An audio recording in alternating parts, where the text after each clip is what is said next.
Welcome to Catgill Art. My name is Catherine, and this is a Procreate tutorial for beginners. To follow along with this video, you'll need an iPad compatible with Procreate, an Apple Pencil, but your finger or a stylus will work too. The Procreate app is available for download at the App Store. It's $10, but it's definitely worth it. For this video, I'm going to use a screen-sized canvas.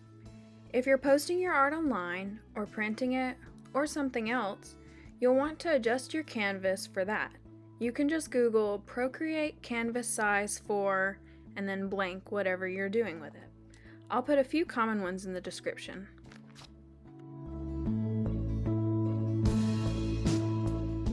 Next is how to select a brush. This also depends on what kind of art you're making. I almost always start with a sketch, and so my go-to for that is a technical pencil. I have mine customized a little bit. I have the streamline at 34% so I can still sketch freely, but my lines aren't shaky.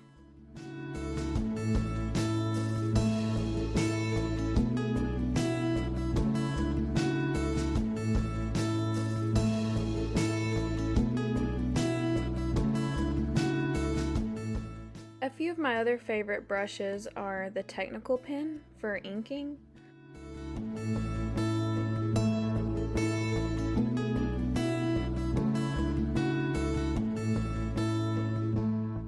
also the monoline.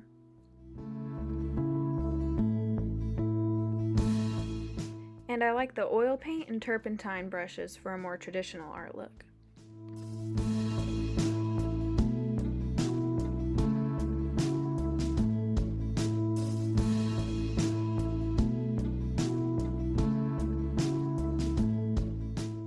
And the airbrush brushes are really great for photo editing and more lifelike finishes.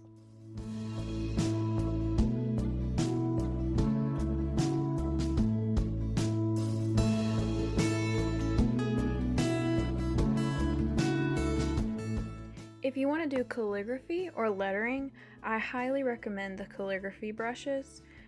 They're really fun to experiment around with. But a huge tip is to adjust your streamline. The higher it is, the more stable your letters will be, and the lower it is, the more shaky they'll be.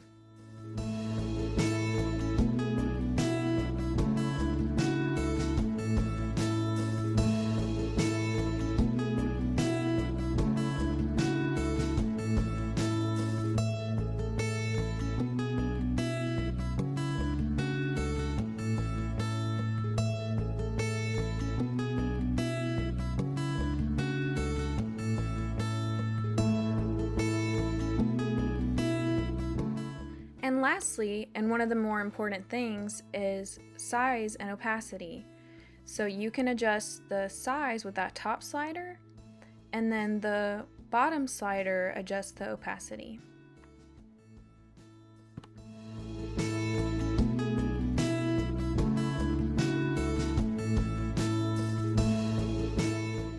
There are several ways to choose colors on Procreate. The first one is the color disc, which is my favorite. You choose the hue with the outer ring, and then you can adjust the brightness and saturation in the inner ring.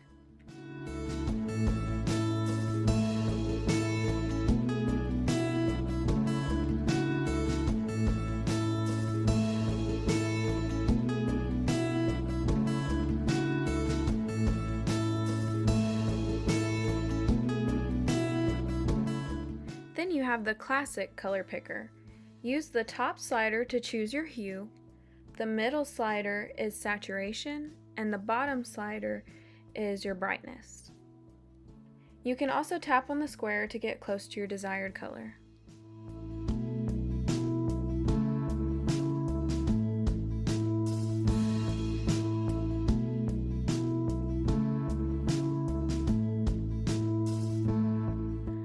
Another one is the Harmony color picker. You can pick a color here and quickly see its complementary color, but you can't adjust the saturation on this one. You could easily click over to one of the other ones and adjust it there. Using complementary colors makes your artwork really pop. And then there's the color picker or the eyedrop tool. Hold your finger on the screen for about 2 seconds and you can eyedrop or pick up a color from your screen. The square to the left also brings this up.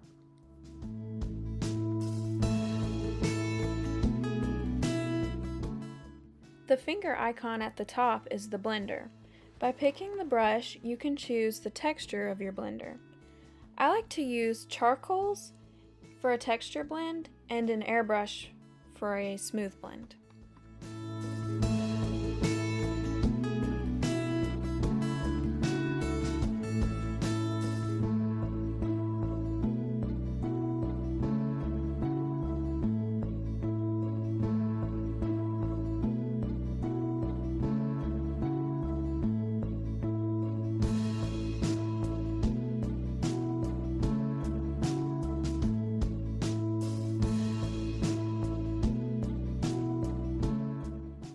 When making art, making mistakes is just a part of life, but you can easily undo by tapping 2 fingers on the screen,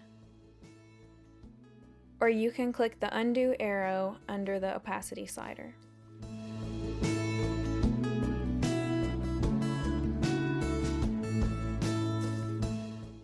The 2 squares to the top right is the layers menu. The plus adds a new layer. Click a layer to bring up a menu for that layer specifically. Rename is helpful if you're going to have a lot of layers. Clear will erase the entire layer. Alpha lock means you can only draw on the existing pixels on that layer. That's super helpful for shading a specific area. Mask or clipping mask will only show your drawing where the layer below has pixels. Swipe the whole layer to the right or left to lock. You won't be able to change your layer until you unlock it.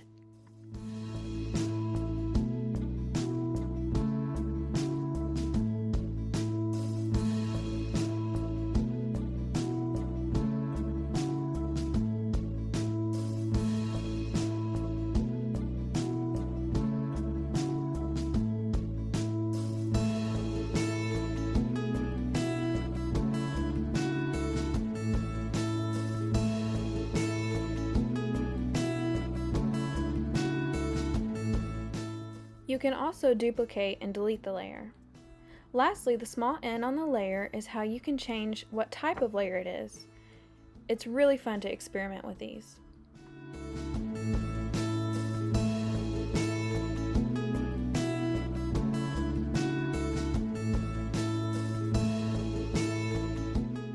The arrow in the middle left is the select menu. It will select the entire layer you're on. You can resize it using freeform, uniform, distort, or warp.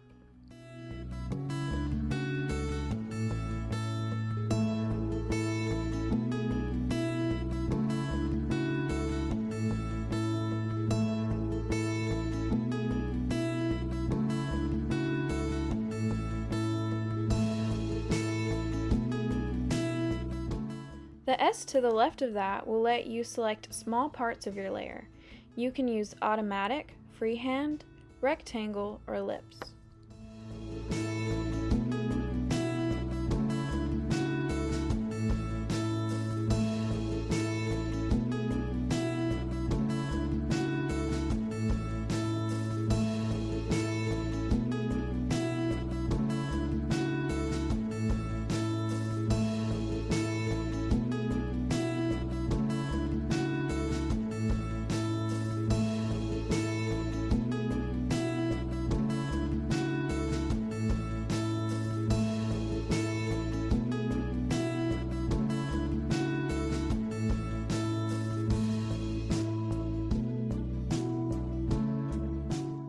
To insert a picture, click the wrench, and under Add, there's an option to insert a photo.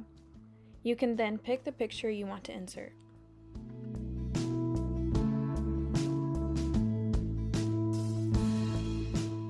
You can also add a drawing guide. To get to the drawing guide, click over to the Canvas menu, turn the drawing guide switch to on, and then you can edit it underneath.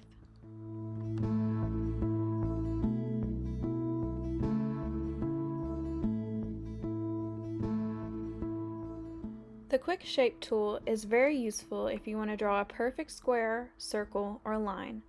Go to Prefs, click Gesture Controls, and under Quick Shape at the bottom is Draw and Hold.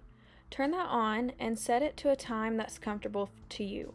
I keep mine on 0.70 seconds. You can then draw a line or shape and hold for the amount of time you set it to, and it will quick shape.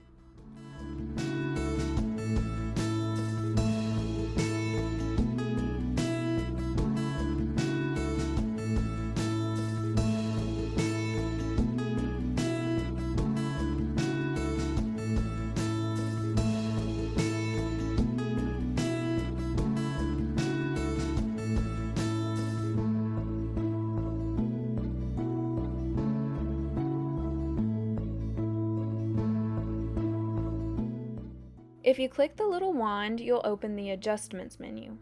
The top section can change the colors for a layer. Underneath, you can add different blurs. Below that, you can add interesting texture or noise to a layer. And my favorite is Liquify and Clone. Use Liquify to push parts of the layer around. You can adjust size, distortion, pressure, and momentum to get your desired effect. You can use Clone to extend the background of a picture.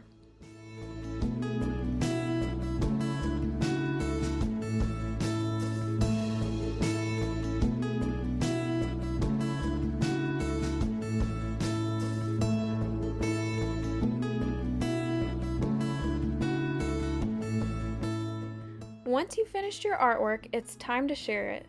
Under the wrench, there are different formats you can save with. My go-to is JPEG or PNG. You can also watch a very satisfying time-lapse of your art under Video. Watch it with replay and export it at the bottom. I hope this video was informative and that you enjoyed it. Thank you so much for watching. Please like, comment, and subscribe for more videos like this.